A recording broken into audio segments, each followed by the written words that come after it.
Welcome to Chillin' 101. We hope this video helps. You start by making sure the device is ready. Charge above 20% and install any live wallpaper app you picked. Once done, open Settings and tap Wallpaper, or long press an empty home screen to access wallpapers directly. Make sure the app you installed appears in the live wallpaper list. If not, grant installation permission. You want to begin the apply flow fast. This gets the phone into the exact screen where you choose and preview live wallpapers. Now choose the live wallpaper entry from the live wallpapers list and tap it to preview. You should adjust scale or crop so key content isn't cut off. Use pinch to zoom or built-in crop controls. Next, pick whether it applies to home, lock, or both.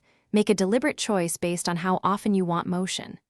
Make sure to allow any required permissions, and if necessary, turn off battery optimization for the wallpaper app so animation stays smooth. Tap Apply or Set Wallpaper to finalize. You'll see a confirmation and the animation should appear immediately on the chosen screen. If it doesn't show, exit to the home screen and restart the launcher or reboot the phone. This refreshes system UI. Make sure live wallpaper is allowed to run in background and not restricted by battery saver. Troubleshooting tip: if problems persist, clear the launcher cache or disable optimization for the wallpaper app. Thanks for watching. Consider subscribing if we helped you.